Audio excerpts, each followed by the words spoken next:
Talk a little bit about this digital infrastructure with all this excitement about AI, digital infrastructure. What does that mean? Is it primarily private now, or is it both private, public, as well as private? What are some of the areas of intense interest? Share some thought on that. Over the last 32 years of being an investor, you can invest in both public as well as private digital infrastructure. And when we refer to digital infrastructure, it's data centers, it's cell phone towers, the actual computing power that permits Moore's law to continue to apply every 7 years.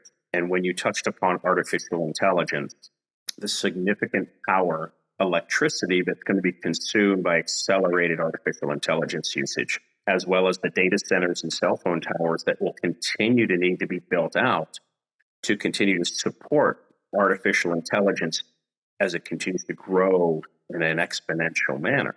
And so, to your point about public and private, we've invested in bonds and stocks in the public markets. And if you were to take a look at data centers and cell phone towers, good examples are Digital Realty, Equitix, or even in cell phone towers, we look at SBA Communications, American Tower, or Crown Castle.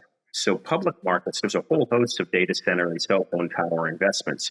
In private markets, equally, you have anywhere north of a dozen to almost 24 types of equity and debt investments, specifically targeting data center, cell phone towers, and the digital infrastructure realm. So we can take advantage of megatrend of digital infrastructure growth.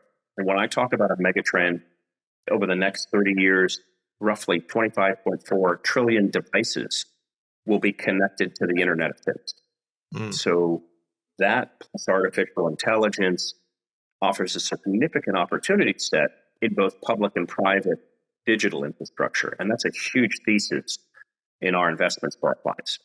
When you think about that, is it a bit of a stretch or not stretch to talk about satellite? Because satellite plays an important role in data transmission and in many other aspects to the digital economy. Would you include that in infrastructure?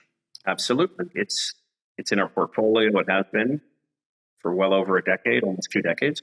And whether we're talking public or private, there's a way to invest in satellites. And satellites continue to facilitate digital infrastructure, communications, intelligent mapping, as well as some of the global e-commerce phenomenon that continues to accelerate. So satellite investment in both public and private markets is something that we've done and will continue to do in the future.